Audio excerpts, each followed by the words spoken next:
you to get more wild. SNL's kind of funny again. They've had some funny sketches. Yeah. They had Shane on twice. Shane on twice? Yeah. I know. Yeah, so it's good. It's good for comedy. It's good. Comedy has to be looser. You have to be more wild. Doesn't mean you're cruel. It doesn't mean you're evil. It's just comedy. Just like movies where people get shot, that's not evil either.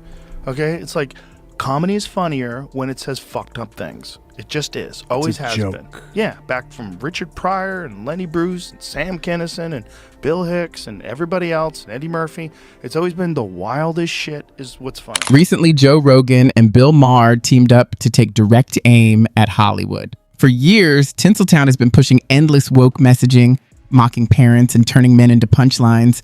But Rogan and Maher have had enough. We've got all the fiery clips right here, and Hollywood's nonsense is being called out like never before. Let's roll it. Like wide open. They were completely open to do wild stuff now because they're like, look, fuck all this woke shit. This is not profitable. Not only is it not profitable, like we're actually killing the business. And you're killing the business of comedy because people watch these specials and like, what is this? Like you made a DEI comedy special. Or, you know, an inclusive comedy special where you're letting people do comedy in the biggest form in the world just because they fit this particular group of people, this particular political group. It's crazy. It's identity politics in the worst way possible because it's counterproductive for your business. When Joe Rogan went after Netflix for its DEI-driven comedy specials, he didn't pull any punches. According to him, the streaming giant seems more interested in checking every identity box than in highlighting real comedic talent. The result? A conveyor belt of forced flat jokes that failed to land, even when the performers themselves weren't particularly funny, and the backlash was brutal. Netflix felt it where it mattered most, its bottom line. As the laughs disappeared, so did the ratings. Subscriptions dropped and critics piled on, exposing that the so-called woke comedy revolution wasn't revolutionary at all. Rogan summed it up perfectly. It was virtue signaling disguised as bad business. Provide entertainment. And in some of your more successful businesses are the movies and shows. They're wild shows. Yeah. Like crazy shit happens in these shows. But not with comedy. With comedy, we have to gatekeep. We have to keep it. And I think they realized after they did a few of those things that nobody watches them. People hate them, and it actually is bad for their business. And then they do the Brady Roast. Boom! And they're like, okay. You know, and when I did my special, they had no limitations on me. They didn't say anything. And they have before? And it was live. But no, because it was live. They're like, we're not telling you what to say. It's live. Just go ahead. Fortunately for Netflix, by the time Joe Rogan spoke out, the company had already started to face reality. They realized the go woke, go broke formula was wrecking their business, so they quickly shifted back to the basics. Comedy. And here's the funny part. Suddenly, specials weren't about meeting identity quotas anymore. If you wanted a spot on Netflix, you had to actually earn it. No shortcuts, no exceptions. And guess what happened? Audiences roared back. Subscriptions steadied, the laughter returned, and Netflix learned a hard but valuable lesson. People prefer authentic talent over preachy political skits. Comedy was alive again. They're like, okay. I'm like, really? Okay. Sure. They're letting it go. Now, Tony has a special that's coming out on Netflix. They're doing Kill Tony is on Netflix now. Really? He's doing more roasts on Netflix. Yeah. It's great. Even without leaning into the woke playbook, Netflix is still outpacing Hollywood. The film industry can't seem to resist twisting beloved classics and timeless stories into heavy-handed modern lectures that nobody asked for. Iconic characters are rewritten, legendary tales are dismantled, and what's left feels less like entertainment and more like a sermon. And the box office makes it clear audiences aren't buying it. Meanwhile, Netflix thrives by sticking to what viewers actually want: strong storytelling and real talent. As Hollywood churns out one flop after another, it looks less like progress and more like cultural self-destruction disguised as innovation. Competition with YouTube, because so many people, like Shane put his special out on YouTube, Ari put Jew on YouTube. So many people are putting these wild specials on YouTube and they're getting massive numbers. Yeah. Massive numbers. And so I think they're just like, look, we're in the fucking business. Like, what are we doing? This is obviously like super popular and people love it. And it's also really good. This is really good comedy. Like, what are we doing? What are we doing? Let's go back. broke. Going woke. Let's go back to where we were. And now that Trump's in office, it's like, well, the whole country leans in that direction now. And then there's Trump. His relentless battle against wokeness isn't just about politics. It's reshaping entire industries. For years, corporations and entertainment giants pushed narratives that left millions of ordinary Americans feeling alienated. It was packaged as fact, but the public refused to accept it. Trump tapped into frustrations that had been building for a long time. By calling out the extremes and hypocrisy of woke culture, he not only earned massive support, but also gave companies the courage to step back from virtue signaling. Instead, they began returning to what actually matters, serving their customers. That's gone on, it seems like in this, especially this last year, where, what's the word I'm looking at? Ideology is more important than art. Way more, certainly to the awards. Yeah. And it's just, it's like, ideology trumps art. Ideology trumps individual effort. Ideology trumps good. Ideology trumps entertainment. For the woke crowd, education and even entertainment take a back seat to pushing an agenda. What should be inspiring, funny, or joyful moments have been replaced with lectures disguised as storytelling. On the altar of indoctrination, the very soul of entertainment has been sacrificed, traded for hollow virtue signals and preachy moral lessons. Characters are no longer expected to be relatable or inspiring. Instead, they're reduced to mouthpieces for narratives that most people can't even connect with. The result? Films that feel joyless, heavy-handed, and painfully out of touch with reality. Hollywood has chosen to pack ideology into every frame rather than reflect universal human experiences, stripping movies of the timeless spark that once defined them. Creativity has been abandoned, replaced by propaganda wearing the mask of art, and audiences are walking away in droves. I have to say to you, besides the great entertainment, I have always really appreciated the way you pushed back. When anyone tried to stifle you, shut you up, shame you, bully you, they tried it with the last one, with Once Upon a Time in the Hollywood, some bullshit about Margot Robbie doesn't have enough lines. And you do what I wish other people would do. Instead of apologizing like a little pussy, you say, I don't agree with your assessment. Bill Maher argues that more filmmakers should take a page from Quentin Tarantino's playbook and stand up to the woke crowd. He believes directors have a responsibility to protect artistic freedom, even if it stirs controversy, because it's vital for both the industry and the audience.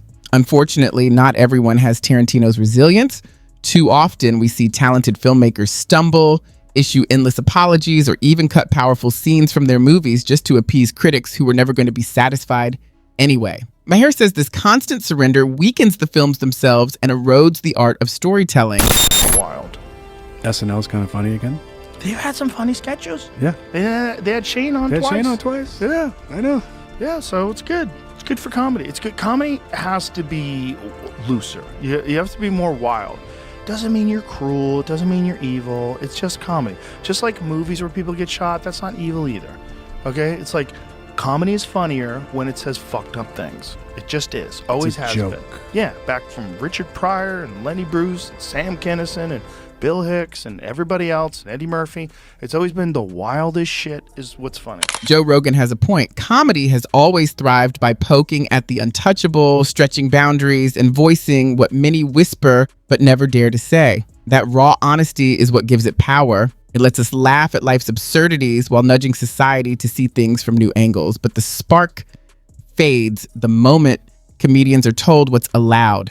Instead of bold and unapologetic creativity, the result is watered-down jokes crafted to satisfy the easily offended. Playing it safe has never birthed unforgettable humor. It's courage, mischief, and a willingness to stir debate that make it great. When comedians are muzzled, the humor shrinks, and audiences miss out on the release that only true laughter can bring. More than that, society loses one of its sharpest tools for reflection. Rogan is right. Comedians need the freedom to do what they were made to do. Make us laugh and make us think. Yeah, exactly. King's Comedy, Blue Collar Tour. You know, Dave Chappelle, it's like, it's all the wild shit is the funniest shit, period. That's what people want to see. That's what people want to see. They know what it is. It's a fucking art form. It's called shit talking. Yeah. That's what it is. Put your offense to the side. Yeah, just go have a good time. They don't mean it. Like, have you seen Brian Holtzman yet? No. Oh my God, you gotta see Brian Holtzman. He's a Los Angeles legend that we got to come out to Austin. And he was like the guy that would go on late at night. And he's so wild that Mitzi Shore wouldn't put him on stage for 2 weeks after 9/11. Really? She's like, no, don't let him go up. And we were dying. Holt's like, Miss Mitzi, I don't understand. I'm not going to say anything crazy. She's like, no way, 2 weeks. Comedy, at its core, is an art form that reflects society, helping us laugh at our flaws while recognizing pieces of ourselves within the joke. Often, comedians don't literally mean what they say. Their craft lies in exaggeration, stretching everyday experiences until they reveal the absurdity and shared humanity behind them. That's what makes their words so relatable. It's satire dressed up as reality. Yet in today's climate, a restless audience often treats even the clearest exaggerations as personal attacks. Instead of seeing the humor, they twist the intent into hostility. And it rarely stops at disagreement. Many rally together, determined to silence comedians and anyone who dares to step beyond the lines of approved speech. The irony is sharp. Those who fear being laughed at end up striking against the very art form that once united people through shared laughter. Susan Smith drowned her kids like the day after. He's like, I heard there were bad kids. I heard they sat that close to the TV. They didn't pollute away their blocks. They were always spilling their fucking milk. Those kids would not be missed. Like, it's a crazy character. You meet him in real life, he's the nicest guy on earth. But he's so funny. He's so ridiculous. I don't want to tell you what he's talking about now. I don't want to give it away, but comics just line up to watch this guy. Like, when he's on stage, we all get onto the balcony. Like, a Holtzman. Has he been in the mothership? Oh, yeah, he headlines there all the time. Nice. He's there all the time. He wasn't having an audience in L.A. because they were putting him late at night. And here we're like, throw him up at 10 o'clock.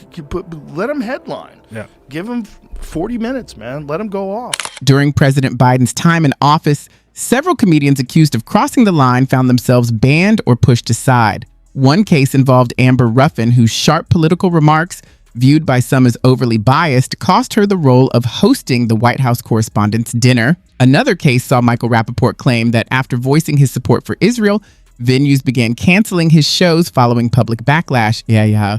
These moments highlight a troubling shift. Comedians are being punished not just for edgy material on stage, but also for their personal views off it. For decades, comedy thrived on daring voices, unafraid to say what others wouldn't. Yet in today's climate, performers risk losing careers over unpopular opinions, attitudes, or remarks. This culture of cancellation has left comedy more fragile than ever, putting one of society's most important forms of free expression at risk.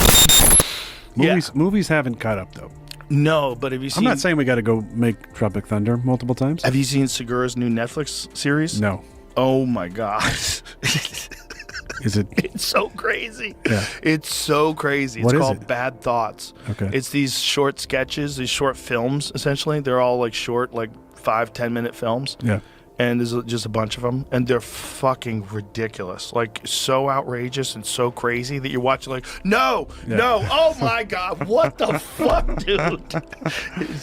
Is it just really him, wild. or is Bert with him? A bunch of people. No, Bert is not in it, and Bert actually made a video congratulating Tom and saying, I don't know why I wasn't on it. Did you think about me having me on it? Ever think about including me in that conversation? Sadly, the film industry still can't seem to figure out what audiences truly want. After Hollywood embraced a wave of so-called wokeness, the charm of classic comedies was pushed aside, even though those films still managed to make people laugh. Take the upcoming Snow White remake, for example. Instead of keeping its timeless magic, it feels weighed down by politics. Or look at the latest Superman reimagining, which seems more focused on signaling virtue than capturing the awe, courage, and strength that once defined the hero. Of course, reworking old stories isn't new, but in many cases, these ideological makeovers drain the life out of tales that once inspired entire generations.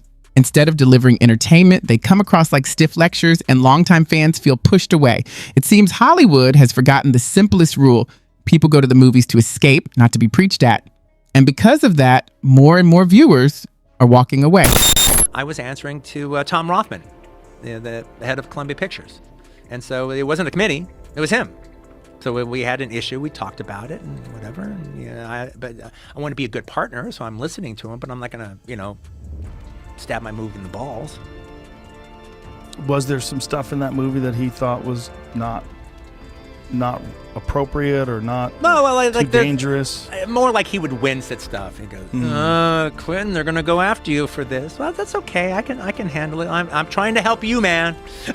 But it's not helping you, right? Ultimately. I know what he means. Yeah. All right. I know what he means. That's Quentin Tarantino, one of the rare filmmakers in Hollywood bold enough to openly challenge the culture of censorship that stifles creativity. Known for his daring storytelling, sharp dialogue, and fearless approach to filmmaking, Tarantino has built a reputation for originality. But that same courage has also made him a frequent target. Critics from the woke crowd have repeatedly tried to discredit him, pointing to scenes or themes in his films they claim are offensive. Yet Tarantino never caved under the weight of that backlash. He made it clear he would never water down his vision just to satisfy political correctness or the outrage of the moment. At a time when many directors quickly bend to activist pressure, Tarantino's refusal to compromise stands out. He represents the best of Hollywood's creative spirit, where the audience, not online mobs, should decide what resonates. And that's where we'll wrap up today's video. If you enjoyed this, don't forget to subscribe and tap the like button. Thanks for watching,